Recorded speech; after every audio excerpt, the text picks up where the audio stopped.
1 table spoon east আর 1 cup চায়ের কাপের কুসুম গরম দুধ আর 2 টেবিল চামচ চিনি দিয়ে ভালোভাবে নেড়েচেড়ে ঢেকে রেখে দেব 10 মিনিটের জন্য।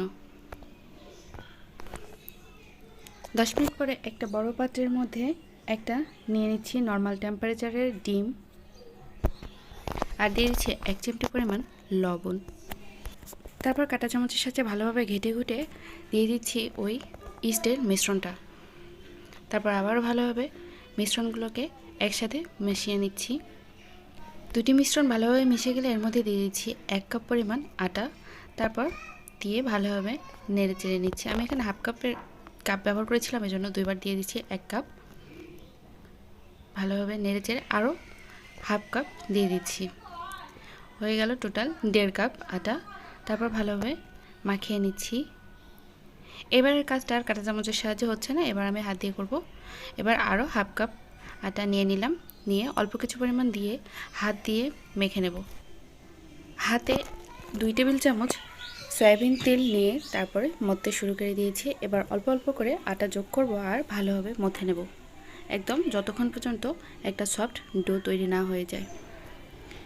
এভাবে অল্প অল্প করে আটা দিয়ে দিয়ে মধ্যে মধ্যে আমার একটা স্মুথ ডো তৈরি হয়ে গেছে। আর 2 কাপ আটার মধ্যে আমার বেঁচে গিয়েছে প্রায় 3 টেবিল চামচ আটার মতন, এই যে এতটুকু। তাহলে একটা ডিম আর 1 কাপ দুধের মধ্যে আমার লেগেছে প্রায় 2 কাপ আটা। এবারে উপর থেকে একটু হালকা করে তেল মেখে নিয়ে ঢেকে রেখে দেব 1 ঘন্টার জন্য। ফিরে আসছি 1 ঘন্টা পর। 1 ঘন্টার মধ্যে এটা বেশ ফুলে গেছে। এবার এর ভেতর থেকে বাতাসগুলোকে বের করে দেব আর আবারও ভালোভাবে মথে নেব। 10 মিনিটের মতো এটাকে ভালোভাবে মথে নিয়েছি। তারপর একটা পিঁড়ের মধ্যে নিয়ে এটাকে 2 টুকরো করে ভাগ করে নিচ্ছি। 2 টুকরোর মধ্যে একটা টুকরোকে আলাদা করে নিচ্ছি আর আরেকটা টুকরোকে 2 হাতের তালুর সাহায্যে এভাবে ভালোভাবে ঘুরে ঘুরে মথে নিচ্ছি। খুবই আলতো করে 2 হাতের তালুর চাপের সাহায্যে এই কাজটা করে নিতে হবে। তারপরে এটাকে 2 হাত দিয়েই চেপে চেপে একটা মোটা রুটি বানিয়ে ফেলতে হবে। হাত দিয়ে আস্তে আস্তে করে ট্যাপ করলে এটা সুন্দর একটা রুটির শেপে এসে যাবে, একটা মোটা রুটি। এই তো হয়ে গেছে। চতুর্দিকে সমানভাবে একটা রুটির মতো করে বানিয়ে নিয়েছি। এরপর এর মধ্যে দিয়ে দিব আমি মোরব্বা। মোরব্বাগুলোকে একটা সাইজে কেটে নিয়েছি, ছোট ছোট সাইজ, খুব বেশি বড় না ছোট না। তারপর এগুলোকে ছড়িয়ে দিচ্ছি চতুর্দিকে আর হাত দিয়ে একটু আস্তে আস্তে করে চেপে দিচ্ছি। তারপর চাকুর সাহায্যে একটা সাইড থেকে এভাবে অর্ধেকটা কেটে আলাদা করে নিচ্ছি। তারপর এভাবে ঘুরিয়ে ঘুরিয়ে কোনাকুনি এভাবে ঘুরিয়ে ঘুরিয়ে একটা রোল বানিয়ে নিচ্ছি।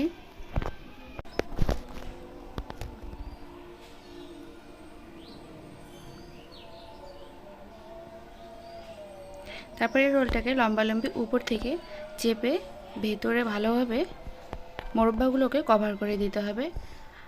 হাতে একটু আটা নিয়ে এই কাজটা করে ফেলতে হবে। খুব বেশি চাপার দরকার নেই, এটা মোটা সাইজের একটা এরকমই থেকে যাবে।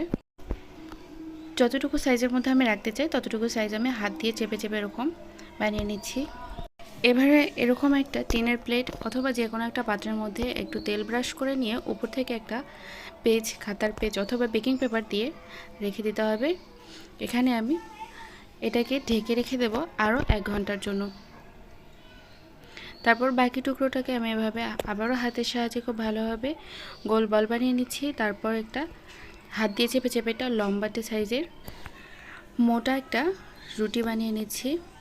রোলটাকে হাত দিয়ে চাপলে এরকম একটা মোটা লম্বাটে হয়ে যাবে। তার মধ্যে দিয়ে দিচ্ছি আমি কেটে রাখা ছোট ছোট টুকরো করা মোরব্বাগুলো। তারপর মোরব্বাগুলো হাত দিয়ে চেপে বসিয়ে দিয়ে আবারও এরকম এক সাইড থেকে মুড়িয়ে একটা রোল বানিয়ে নিচ্ছি।